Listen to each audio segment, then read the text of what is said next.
What is going on, Pacer Nation? Welcome back to another episode here of your go-to Pacers podcast. The Indiana Pacers take down the Boston Celtics 133-131 in a very interesting scene of events in the final few seconds there of the game. But before we jump into the game recap, obviously I think the most important storyline here, Facci, to talk about is what happened at the end of the second quarter. Tyrese Haliburton slips, falls, has to be helped off the court by James Johnson, but he healed. He was ruled out with a left hamstring strain, and right now we are just kind of waiting and seeing what's going to happen. Definitely felt like your heart dropped in that moment. Not really sure what to think in terms of how severe this is going to be, but from everybody that we've heard from on social media, YouTube, different people I've heard, it's all over the place right now. Everybody was a doctor tonight. Everybody was trying to give timelines out, and we don't know what it quite could be. I mean, we heard some people say, hey, if it's a grade 1, that could be 1 to 2 weeks. If it's a grade 2, you could be looking at, upwards of a month. It could be all over the place. Tyrese scheduled to get an MRI on Tuesday, so we will find out more. But I also think that this is an injury you don't want to rush him back with. He's so important to this team that you don't want this to be a lingering issue. There is still upwards of 50% of the season to be played. And yeah, my heart dropped. The air came out of the building. It really felt like, oh no, this team starts and stops with Tyrese Haliburton. And then obviously, I think me and every other Pacer fan out there started just looking down the line. What does this mean for the outlook of this team? What does this mean for Tyrese making All-NBA? What does this mean for Tyrese in the All-Star game? There was 1,000 questions that ran through all of our heads that we simply do not have the answers for right now. All we can do is wait and hope for the best. Yeah, I mean, I've always kind of referenced Jeff Stotts in Street Clothes on Twitter for having a good evaluation tweet. Of what's going on. Good and stuff. He basically said, hoping this is a low-grade hamstring strain. Low-grade strains result in average time lost of, less than 13 days, 5 games, more than likely.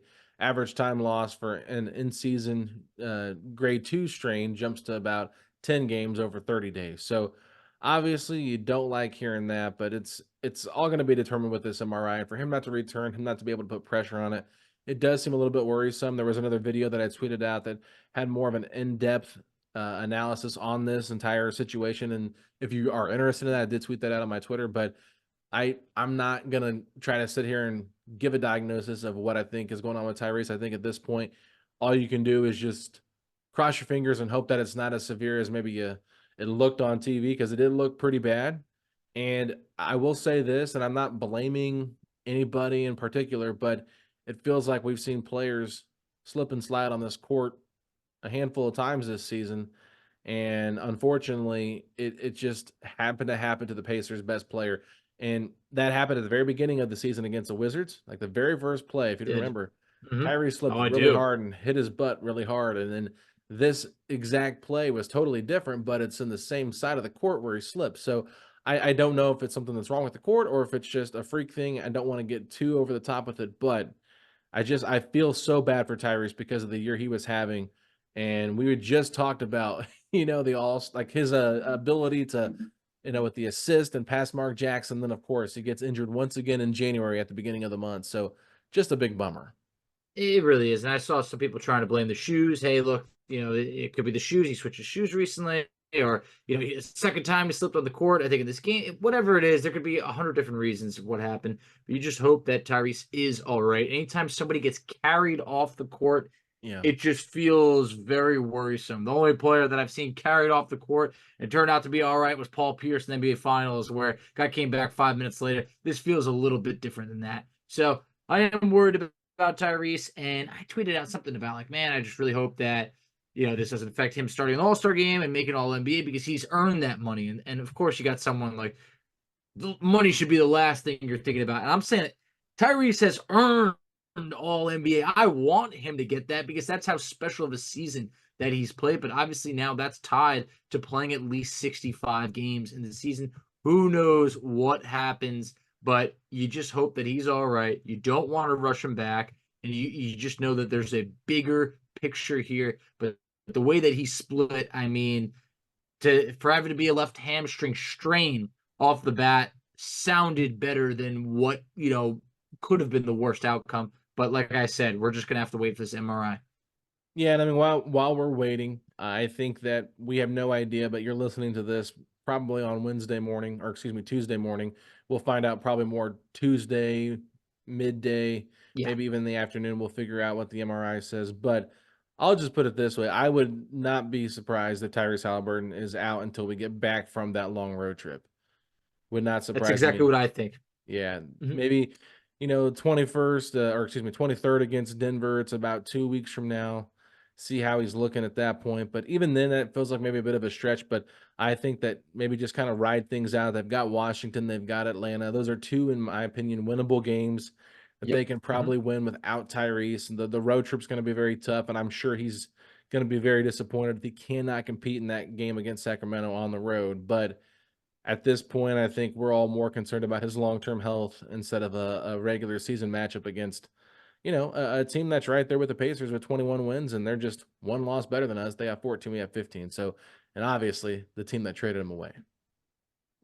Yeah, it's tough. And that West Coast road trip, it's brutal. I mean, it really is. There's like, you could beat Portland. We already lost to Portland, so anything could happen. But it just feels like a minimum he's out for that West Coast road trip. Then even when he comes back, we still play Denver, Philly, Phoenix all in a row. You Yeah, play it's tough Memphis, love. then you play Boston again, and it's Boston on national television. It's like, oh my God, that's tough for Tyrese to miss. But bigger picture, I also think that this Pacers team is better than the team that we had last year when Tyrese went down and the season fell apart. I really do think that one of the strengths of this Pacers team has been at the guard position where you have Tyrese, Andrew Nembhard, TJ McConnell. Then you got other guards that are also playmakers like a Bruce Brown. So I do feel that there are more players that could step up. However, you just hope and you pray that it's not as long of an absence that it could be. I think in this scenario, hey, if Tyrese could be back by February, I think that that would be great. Still in time for the All-Star game to, represent Indiana, but also still enough of the season to be able to capitalize on. But for right now, obviously, this Pacers team was hitting their stride. They had just won 7 of 8. And I know Yeah. that is the major story tonight. But Alex, there's also another story, and that's a win over a Boston Celtics team. And I felt like the players rallied after that Tyrese injury, and it very much could have went in a different direction. Yeah, you could kind of tell like the air was let out of the building whenever It that was. injury happened, and they kind of limped into the halftime down by 9 points, and then they came out in the second half, and Jalen Brown got the first basket. I thought, oh my goodness, are they going to be able to overcome this? And it took them a minute to get going, but when Andrew Nembhard picked up his fourth foul, McConnell kind of came into the game. You kind of knew that McConnell energy game tonight because the fan base was still just kind of like in shock, I think, over what just happened to Tyrese. And, everybody on social media was just like, why us? Why can't we ever have nice things? Why do we always get, as Indiana fans, hurt with these stupid injuries? And you kind of felt for fans that were just feeling it a little bit emotionally because I think the last time we've seen somebody carried off the floor in the field house was Oof. Victor Oladipo. Yes, that opened up a wound just now. It really Yeah. did. And so it just brings back memories, no matter how you feel about it. And then obviously Anthony Richardson for the Colts gets hurt in like game 2 or 3 this year, and he's out for the rest of the season. So it's just like, man, can we not have nice things? Everybody wants to be excited for this Pacers team, 21-15, fifth in the Eastern Conference, but they came out in that second half and they rallied. And I felt like it was a handful of guys because TJ McConnell had 8 in that third quarter. Nesmith, Turner both had 7. I think Brown even had 7 in that quarter. So it was just a really balanced quarter. The Pacers ended up dropping 40 in the third.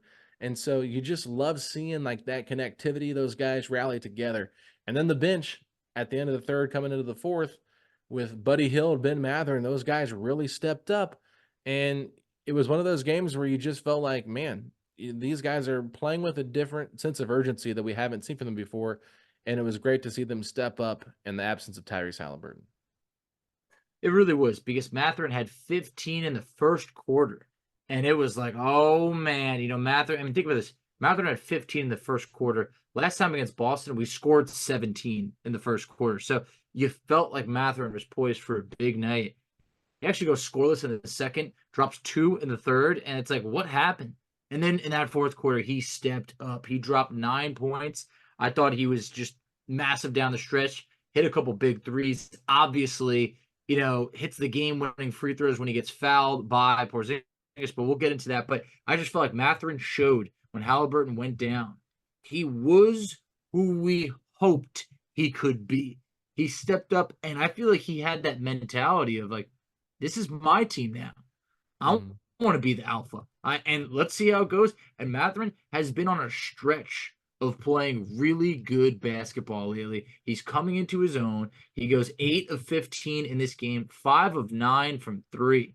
Alex, remember, there was a time where this man struggled from 3, and I feel that that three-point shot has been significantly improved. Buddy Hield, another guy that Buddy finishes with 15, but there was a span in this game where, Buddy had, I think it was 7 going into the fourth. Yeah. He scores 8. He really stepped up the defensive play towards the end. That block on Jaylen Brown was huge, and you don't expect it coming from Buddy Hield. I mean, I don't know if you're ready to even get into that segment of the game yet. This game had me not only at the edge of my seat, I was standing up right in front of the TV, and there was just so many instances where the Pacers almost won or almost lost this game, and it felt like so many different players were on one side of it. And man, I am so happy to have won this game because I don't think I could have handled a close loss and the loss of Tyrese. Yeah, I think that last play for the Celtics possession when Jaylen Brown got the ball in the corner and they originally called a foul on the Pacers. Buddy Hield was called for the foul. And when I watched the replay, I thought Buddy Hield did get him in the back of the head there just a little bit A with little his bit, a arm, little bit. but he did get the ball clean. And so Yes. Rick Carlisle was like, no way, no way. Like he was lipping it to the referees. He called for the challenge. I think at that point he really didn't have any choice but to call for the challenge. And I think Yeah, that's too. also why it is smart to hold on to your challenges for later in the game. And so the officials reviewed it and they did determine that it was not a foul on the Pacers. And I know that was kind of controversial. And I know a lot of Celtics fans were upset. And one of our friends of the podcast, Keith Smith, was even kind of questioning why that was overturned because after that play, the Pacers get the ball in bounds to Benedict Mathurin for 3, and Kristaps Porzingis does foul him.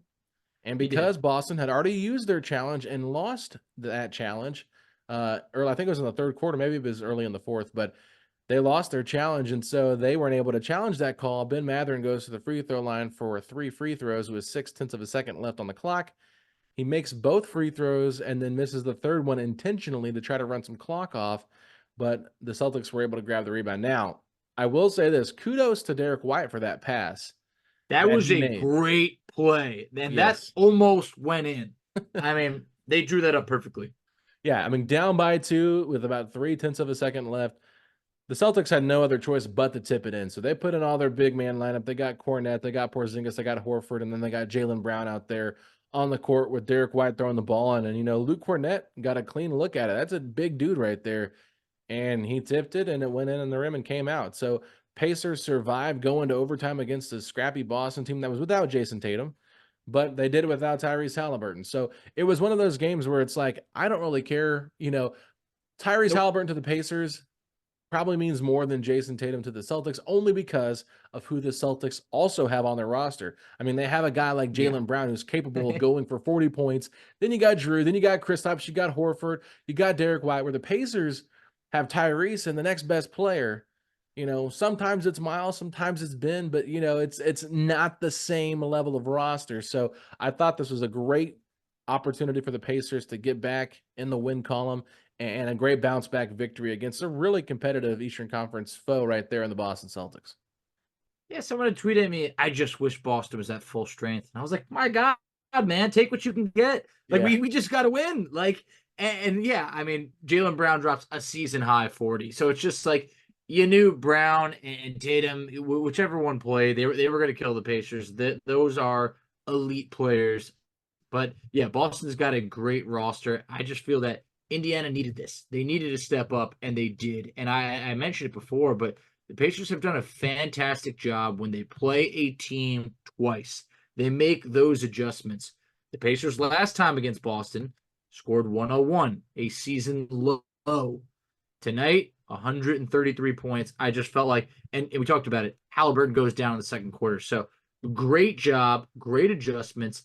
Alex, were you Surprised to see Carlisle go 11 deep early on. I saw you tweet it. I saw other people be like, why isn't Nembhard coming off the bench yet? It's a little bit delayed. He wasn't an early sub, but he most definitely did get in there. I thought he very much had some moments, and I'm excited for Nembhard moving forward. But obviously, 11-man rotation at first. Ooh, Isaiah Jackson, we'll say the odd man out, just plays 7 minutes. But what were your thoughts on the rotation?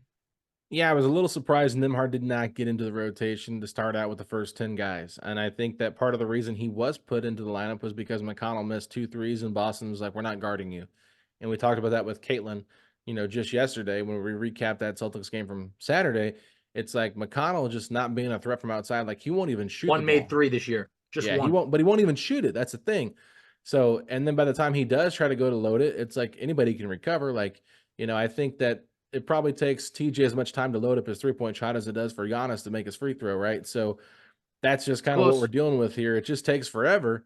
And McConnell does what McConnell does, but I don't think he's a 3-point threat. So they did go to Nembhard after McConnell did struggle a little bit there to start off the second quarter, but then they went obviously right back to McConnell when Haliburton got hurt and Nembhard got in foul trouble. But I think Isaiah Jackson kind of got himself in a little bit of trouble today because He did. let's be honest, he completely overreacted to Luke Cornett trying to box him out. He comes at him, gets a technical foul, and I think he was pulled from the game immediately after that. I don't think he saw the floor Yeah. after that. I don't think he did either. And he definitely did overreact. There was a part of me that was like, this Pacers team has come a long way in the toughness category from earlier in the year. But then when I rewatched, I was like, that might have been a little bit stupid. I don't think it was that kind of like, and Isaiah has kind of been getting a little testy lately. I Yeah. feel like he's been, he's definitely been in some scuffles. But yeah, I think after that, I don't believe he did see the court. And there really wasn't that many minutes for everybody to go around, but I'm sure he would have played at least a handful more had he not been involved with that technical foul.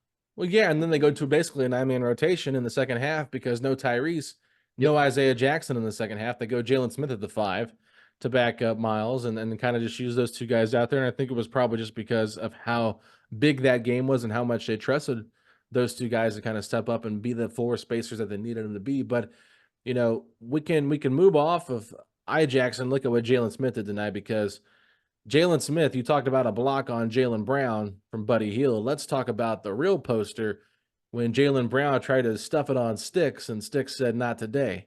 And it was a gorgeous block. And I even saw some people comparing it to the Roy Hibbert block on Carmelo. So, it's every time we get an iconic block, we got to throw it back to that great one in the playoffs. But I will say this, Jalen Smith has done a really good job. He had a nice drive to the basket, I think, early on the right side, kind of drove middle with his left hand and laid it in.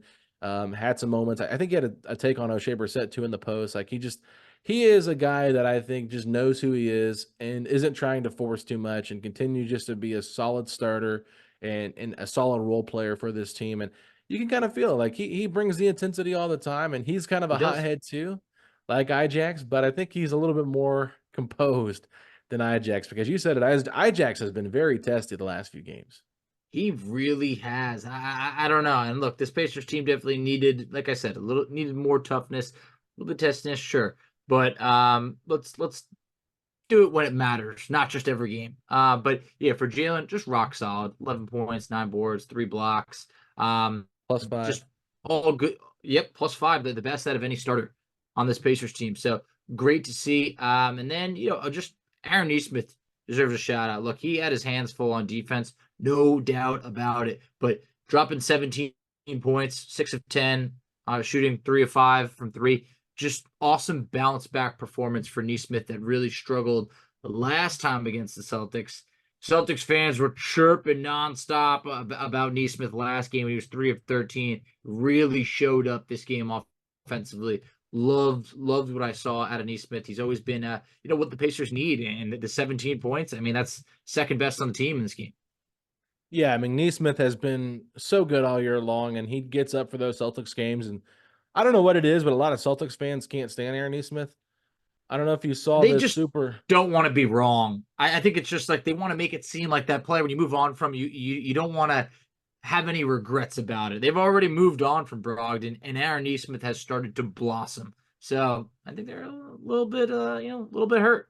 I mean, when you're a guy like Nesmith, you're going to take things personal, right? Because a team that drafted you, traded you in your second, third year of your career, never really gave you an opportunity, and then you finally get one, and you kind of show what you could have done for them. So, it was tough. I mean, Boston had a really good roster, and I think that it was just more like the disrespect of what the Celtics traded to get Brogdon. It wasn't even more so that he was mad at the Celtics, but yeah, I just thought that he played really well tonight, and had his hands full with whoever he was guarding. There was times when everybody had their chance at Jaylen Brown tonight because Yeah, Jaylen Brown was just unstoppable. We saw Nembhard nothing on him. We worked. saw McConnell on him every once in a while. We definitely saw Nesmith on him, and we definitely saw Bruce Brown on him. But he's a tough guy to defend, especially when he's going. So that's really tough. But I will say this: only a -3 on the rebounds tonight, Facci, Yeah, 42 to it's a big 39. difference. That's a big difference from what was it, 20 rebounds the previous game. So you know, Yeah, pretty much. It was 18 to 20. I mean, either way, it was. I think it might have been. Yeah, whatever it was. yeah, Boston was in the 50s, and we were at like 38 last yeah. time, so it was really bad. It was a big difference, and you could definitely tell the difference in tonight's game, and it was just good to see the guys step up, and obviously having Bruce and Andrew back did make a big difference defensively. Obviously, Bruce did not bring it offensively, just 1 of 6 from the field tonight, Facci, in 20 minutes. Yeah, Little surprised he didn't play in the fourth quarter, really, at all. I don't think yeah. he did I at was all. no. He only played 21 minutes, which is the fewest of any starter outside of Tyrese, who got hurt. So interesting, but maybe look. Obviously, he didn't have it going offensively. Did not. Maybe they wanted to kind of ease him back a little bit. I don't know. It could have been anything, but I also feel like McConnell played really good in this game, and Nembhard had his moments. I really, really do think that both, and then obviously Buddy Hield was really catching fire towards the end. So there was a lot of guards on this team that had it going when Yeah. Bruce Brown really didn't. So I don't know if it's anything to really keep an eye on, but I just feel that, like we talked about in that fourth quarter, I mean, Mathurin, Buddy Hield, they were huge. McConnell led the whole team plus minus with plus 10. So I don't think it's anything too crazy, but something to see. I don't think Bruce Brown's 100% healthy, but overall, I think that this was a game that the depth once again on this team showed, and I just feel that the Pacers have that squad. Let's see, it was 7 guys again in double figures. Seven Yeah. guys. If Tyrese was healthy, it would have been at least 8. So that's what the Pacers can do that other teams can't. And if Boston is missing a guy like Jason Tatum tonight, hey, obviously the Pacers had a strength in numbers compared to just one guy who really shouldered the load for Boston. Yeah, I mean, and that's kind of where the Pacers were able to take advantage here because the Celtics only scored 27 points off the bench. Ben Yep. Mathurin had 26 of his own. I'm trying to do the quick math in my head here, but I think it was close to like 74 points off the bench for the Pacers to the Yep. 27. 66. Mhm. What was it? 66. That's it? Thought we had more. I Actually, thought we had no, 70 it's more points. than that. My math's bad. I never Come said I on, was a bro. math guy. So I 30 think it plus was 26 is 75. what? 30 plus 26, 56. Okay, maybe my math's I, wrong. I believe it was 75. Okay, I'll trust you. Trust me. I thought it said 70 something when I was watching it in the game. Yeah, So no, it's 75. okay. So we clearly just dominated on the bench once again. I mean, that's what the Pacers have been doing recently in the games they've been winning. But you talked about it earlier. I mean, this is 7 wins out of 8 in a row. And Oh, I think yeah. 7 wins out of 8 games possible. And like you're playing some really tough teams here in this stretch. Boston twice, and then you lose Haliburton, able to win that game. And now you've got Washington and Atlanta. I think these are games you kind of have to win, knowing Tyrese probably won't be there, and Yeah. knowing the road trip's coming up soon. Like we're looking at a team in Milwaukee right now that's really struggling. They were down by 30 points to the Utah Jazz at home. So, the Pacers have Utah a week from today, I believe it is, on Monday night. So it's just going to be it's going to be an uphill battle without Tyrese Haliburton, but a lot of guys I thought really stepped up for the Pacers. I mean, Obi Toppin, we can talk about this for a minute. His 3-point shooting, Facci, feels like it's starting to become a legit threat. Like he's hitting that at a high clip, and we didn't really see that early on, but as of late, No. coming off the bench more, he's been making that. Obi loves him a corner 3. I really feel that he does, and he's been knocking him down. I mean, it's actually pretty crazy. It's because you kind of sleep on it, but coming into this game, and which we saw he went 3 of 4 from 3, he was shooting 39.2% from 3 What was on that? 3.5 39.2% Okay. from three on 3.4 attempts per game. So that is not some sample size to just laugh at. He improved that tonight. So you're talking about this man might be shooting about 40% from three on the season. That's wild because they always said he couldn't do it. He Yeah. couldn't shoot well from three, and no one was hoping for 40%. It was, can he consistently be like a 35, 36% three-point shooter? So I love what I've seen. And I know that it's hard for him to maybe live up to the unrealistic expectations that a lot of us had, me included. But Obi has been a good, solid player for the Pacers, and he's never the guy who's going to be top three in minutes for this team, but he makes his minutes count. And I think that he's still getting better. He's playing the biggest role he's ever played before. So sometimes he looks great, sometimes he looks good, sometimes it's forgettable. But I think this Pacers team moving forward, you talked about it. Hawks, Wizards, winnable games. But what I am excited, maybe this just is a glass half full approach, is are we about to unleash Andrew Nembhard or what? Because I feel that we're about to see the best play from Andrew Nembhard that we have seen yet for this season. Because I don't know, there was just something that when Tyrese went down, I feel like his body language just felt different. I felt like it was almost just like, it's my time. And he hit some big baskets, he had some good assists. I feel that moving forward, we're going to get the Andrew Nembhard that either we saw last year or the Andrew Nembhard that we hoped to see this year. So I'm excited about that. And I don't feel that this is the Pacers of the year past where you're saying, oh man, who's going to step up at point guard? No, we got a couple of different options for that. Yeah, and I think having Bruce Brown on the roster does help a little bit too because it does give you more guard depth, like you talked about earlier. And so, this is a great opportunity for Nembhard, but also a great opportunity for McConnell. We Big saw time. McConnell. McConnell's going to be that guy that if Nembhard doesn't have it going, maybe McConnell can get it going because we saw against Miami a couple of weeks ago when Nembhard started for Tyrese, how flat that team came out offensively. But then all of a sudden they put McConnell in there and things started changing. So I'll be interested to see who they start and who they don't start. But if Mathurin continues to come off the bench, I think Caitlin brought up a great point about how TJ and Mathurin work a little bit better than Tyrese and Mathurin. So we really haven't seen a large sample size of Drew and Mathurin together at the 1 and the 2. We saw it last year at the end of the season, but this season I feel like it's not been the greatest duo.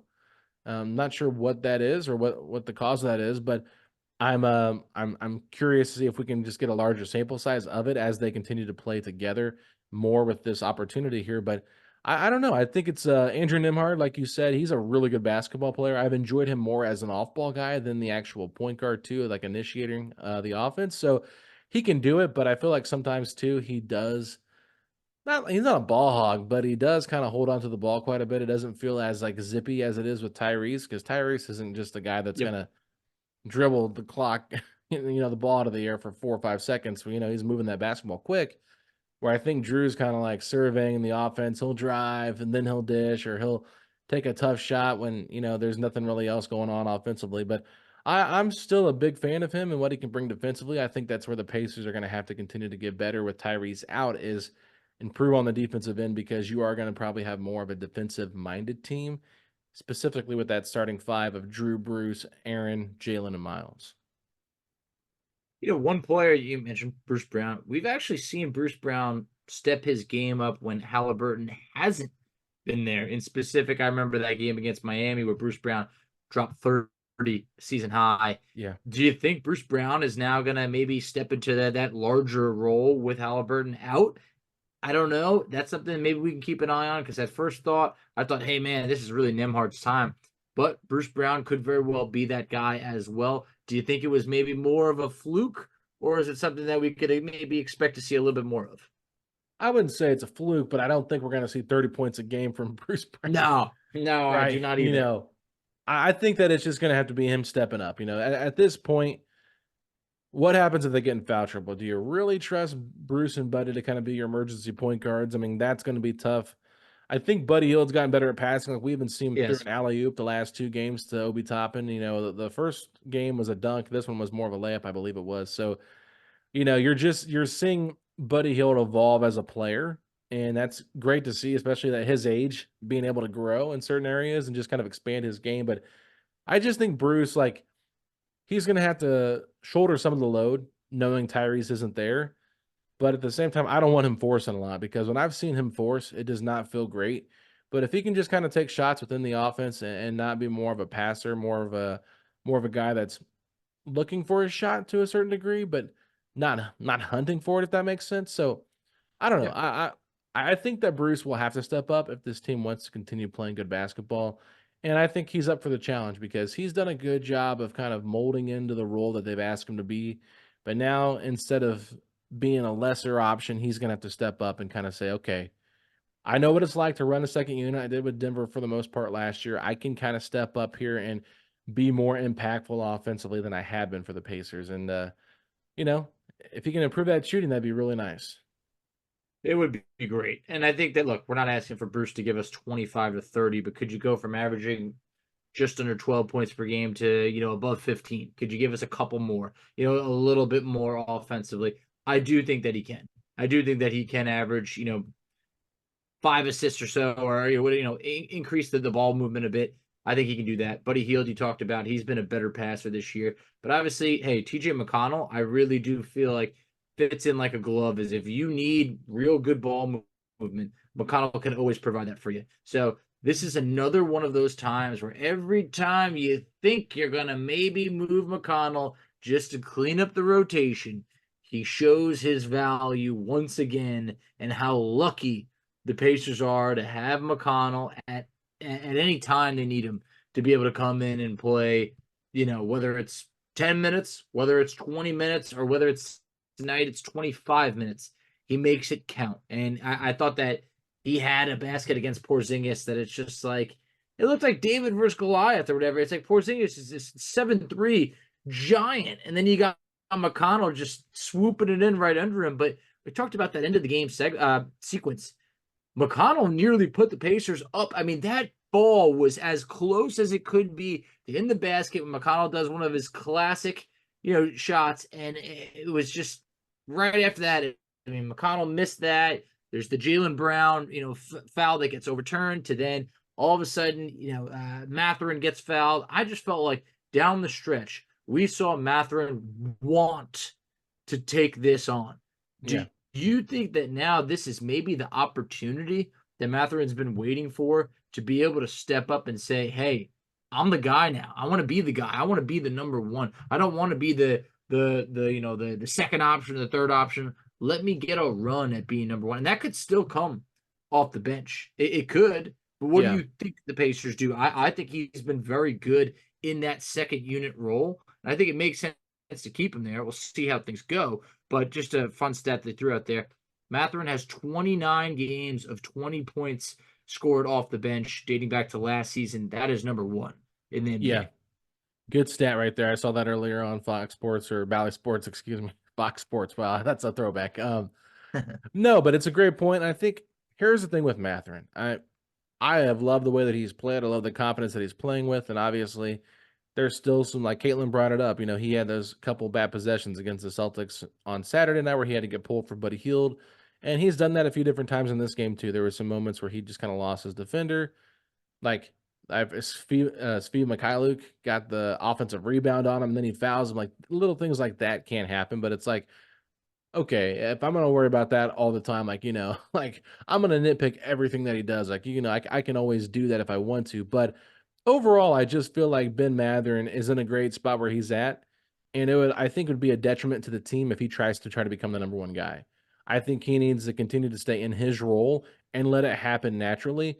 And if he gets going early, you know what? Rick Carlisle has constantly proven that he will ride Ben Mathurin out at the end of a game if he is playing the right way and playing the best basketball that he can. So, I don't really think anything needs to change with anything. You're just going to have to figure out a way to be more of a collective group and not rely on Tyrese to do everything for you.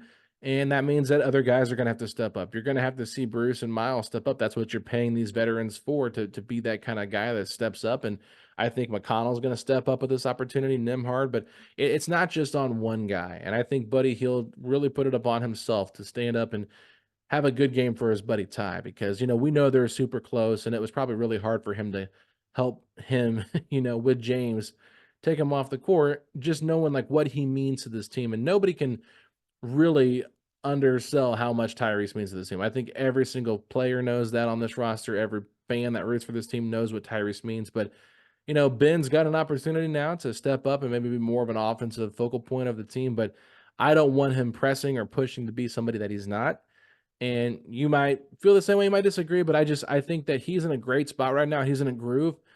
I don't want him trying to get out of that because we're really starting to see some of the best basketball we've seen from Ben Mathurin. No, we really are. And that's why I think he should stay on the bench in that same role that he's in. I do think that he's played really well in it, but I also feel like he's got an opportunity to get a couple more shots. I do hope it's not Ben now trying to be like, you know what, I'm going for 30 every night. That's not what the Yeah. Pacers need. They're a strength in numbers type of team. But I do look forward to him having, I mean, Ben's never short of confidence, so I don't think he needs the confidence. But I also think that we're going to see a Ben Mathurin that's willing to take on a little bit more and say, look, I'll do anything it takes to win right now, because I think he's going to feel a little bit more like the guy. But I'm excited. And your point about, Buddy Hield helping carry out Haliburton, you saw Buddy picking up the towel and really talking to Tyrese face to face. You could just feel the friendship right there and how close those two individuals are. And then on the other side, I love the fact that James Johnson was the veteran that was, carrying him out. It's like James Johnson is bringing so much to the table that never ever shows up on a box score.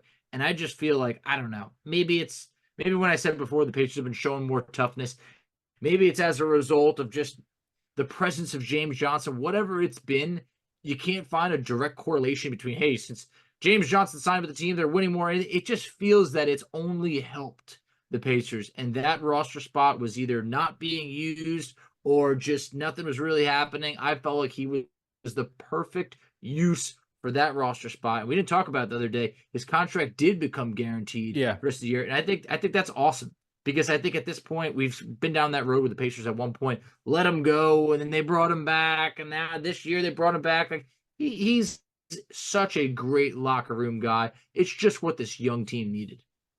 They had to bring him back, or they had to cut him last year to get Serge Ibaka in the trade. I mean, that was the dumbest. That was kind of a pointless trade at this point. We got some seconds from it, but like you got George Hill for a couple of games, and that kind of got the fan base excited during a losing season. And then, you traded for Jordan Moore, let him set the record for most points in a quarter that Tyrese eventually, I think, broke or tied. He did. So, it's like Jordan Moore, like guy can't even see the floor. And I was even thinking to myself today, like, what happens if Nembhard gets hurt again? Like, he's been so like hit or miss this entire season with injuries, and it just seems like little things keep nagging up. It's like, what are they going to do if Ty's out with this hamstring injury, and then all of a sudden Drew's out? Are they going to rely on Buddy and Bruce? I don't think they will. I mean, to me at this point, knowing Jordan Moore is an expiring contract, do you think they just waive that $3 million and go out there and get a third string point guard if that's what they need? Because I mean, at this point, it feels like with not having the bird rights to be able to sign him to a big deal after the season, they don't really have much of an option here with Jordan being here long term. And does he really want to stay on a team where he's getting zero consistent playing time? So to me, that would be the only thing that kind of makes sense if they end up needing to have some point guard depth. Anything's possible. What I will say is I don't see a scenario where Jordan Moore is going to re-sign with the Pacers. No. If he's not playing at all, I think he would rather go to any place else that he can get playing time. And I wouldn't blame him for that. I don't, because that man's got talent. He can play in this league. He can score. He's a good three-point shooter. But there's no scenario where he could see the floor in meaningful minutes. It just there really isn't. It would take so many injuries, and you don't even want to put that out into the universe. So I'm knocking on wood for that. But that is a point that could happen. Whether he could be cut, or if anything, I think he's just got to be traded regardless. At the deadline, because I just feel that he's not helping this team win, and I think that there are other players at other positions that could help this team win, especially if there is an injury. Yeah, I agree with that, Facci. And so just kind of wrap it up. I don't know if you heard Benedict Mathurin's post-game press conference with Jeremiah Johnson, but it was great stuff there as he's about to get interviewed. Jalen Smith stands right there, and he's just looking in the camera, and he goes, Benedict Kobe Mathurin. And so they just kind of smile, and the conversation goes. And as they end it, JJ goes, so Jalen says Kobe. Benedict responds, nah, Mathurin. What are your thoughts on that? Textbook Mathurin right there. I mean, you could try and compare the man to Jordan. He'd be like, nah, no chance. I'm Benedict Mathurin. And like, I love that. I really do, because like there's very few players that would actually not really take that as a compliment and would still just be like, I'm myself, my own individual. I love that about Mathurin. I mean, when we had him on setting the pace, I mean, this man, you couldn't shake the confidence. Yeah, Everything that you brought up, I beat him. And it's like, you need to have that mentality if you do want to be great. And clearly that's something that has fueled him. He's in a class by himself in his mind. And you know what? I'm here for it. I love it, because the man is playing so much better. He's really come along this season. And everybody, the fan base was so hard on him early on that they were willing to give him up, or just, oh man, he's not working out. Look at him now. I It would know. be crazy to move Benedict Mathurin at age 21 for half a season of a player that might not even re-sign here. I just think it's like, come on, guys, let's really think about this. This guy has talent. He is not put it all together, but he has serious talent. I'm telling you, man, I think it's funny when I see fans say that Rick Carlisle is, holding him back and he looks frustrated and he doesn't like his role. It's like, are you guys sure you know what you're talking about? Like, it's pretty funny Ugh. because everyone's like telling us and messaging us like, oh, Pacers should go for Jonathan Kuminga, right? And then they're sitting there complaining about Ben Mathurin and his playing time. I was like, what do you think Kuminga's getting playing time at, guys? Come on now. But Facci, I don't know. I'm just glad the Pacers got the win. They're fifth in the Eastern Conference. It's going to be a tough uphill battle, like we talked about without Tyrese, but they're playing good basketball right now, and hopefully they can carry over. We don't want to see what happened last year in the month of January when they lost Tyrese. What was it, 14 of 16 games, 16 of 18, something like that? It was something that I remember at one point they had lost 11 of 12. I Yeah. definitely remember that stretch.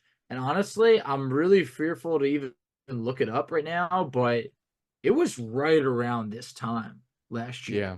It was I think it early was January January. 3rd.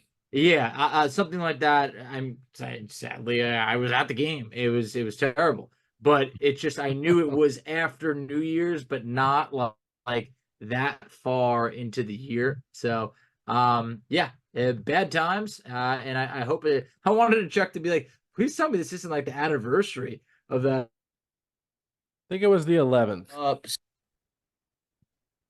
Okay. It was the 11th. Yeah. Yeah, they went 4-11 that month, Facci, last January. And then when Tyrese went out, they lost that game obviously to the Knicks, and then lost 1, 2, 3, 4, 5, 6, 7. Yeah. You're right. I think it was 11 of the next 12 they lost. So it was just tough. And obviously, the schedule wasn't easy because they played some good teams last year during that time. But it's not going to get any easier because that West Coast road trip, like we talked about, that's going to be brutal. That's going to be tough. But I think Pacer fans just kind of need to relax a little bit. I think we're, like you mentioned, we're better than we were last year. We Yes. have we have a team basically from last year that's still here, but they've developed, and then you've added some talent. So Hmm. I just feel like this has been a tough year for injuries and just ups and downs all over the league. But at this point, the Pacers just have to kind of hold tight to what they know has been working for them, and not stray away from it, and just keep playing team basketball because we are built to have strength in numbers. 7 again in double figures tonight. That's what they do best. And so it's going to have to be a rally together around team basketball to rely on getting some victories, because these are all really good players. Like, let's not be dismissive of this team. Like, they are all really good players. Some are better role players than guys, but still, you're missing Tyrese. It's not easy to do. It's not easy to win without Tyrese, but you got to have to figure out a way to do it. And everybody's going to have to step their game up a little bit. And Ty's carried this team for the past 3 months. Now it's your time to carry the team for Tyrese. It really is. And one thing I want to point out is, like, yeah, this Pacers team has some rough losses this year, as does every team in the league. They have some really good wins. They've now beat Boston twice this year. And I know Boston at the beginning of the year, they beat the Pacers down, but there was no Tyrese in that game. And it was just, I feel like it was the perfect storm of everything going wrong. Since that game, I thought the Pacers have played Boston pretty well. I mean, like I mentioned, they won 2 games.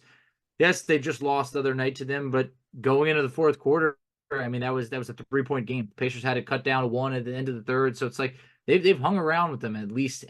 This is a really good Celtics team that sits atop the East. The team that was in second as of at least tonight, and I think they still are, the Milwaukee Bucks. Pacers have beat them 4 times.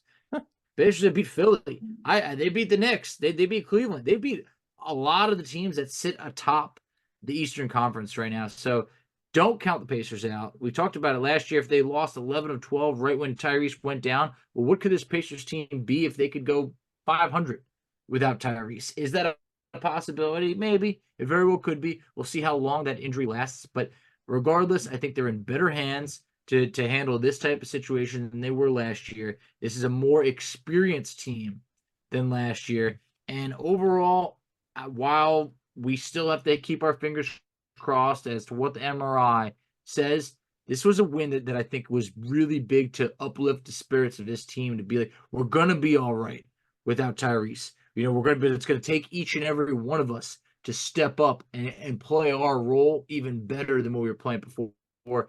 So for now, Alex, I'm really happy we got this win because we needed it. This whole podcast could have done a quick 180 if the Pacers blew this one, and y'all would not have liked the tone of that episode. It's still going to be tough, obviously, knowing Tyrese is going to be out for a while, but you got to feel good about the win and the way they got the win and played such great basketball as a team. So that's that. And, tomorrow we're going to have a fun episode after you listen to this one. Make sure you guys tune into tomorrow's episode because we got Caitlin Cooper coming on, and we're going to break down the whole Pascal Siakam stuff with her, because we've talked about it with different people, but I just feel like, knowing how well she knows the game of basketball is great to kind of pick her brain on Pascal and his fit here. And you do have to wonder now, with this injury to Tyrese and the severity of it, how does that impact the type of trade the Pacers would be willing to make? Now, if it's only going to be for like a couple of games, or if it's going to be a couple of weeks, like, do you still look to maybe make this trade? Is it kind of pushing to make a trade sooner? I don't know, but like we talked about it before, like depending on what the Pacers do the rest of this month is what I think is going to determine how they approach the trade deadline. So it's going to be, their opportunity there for a lot of guys to step up and play big. But I think you guys are going to really enjoy that conversation with Caitlin Cooper about Pascal Siakam and then what it might take to get a deal done. But Facci, go ahead and let the people know where they can find us at on social media.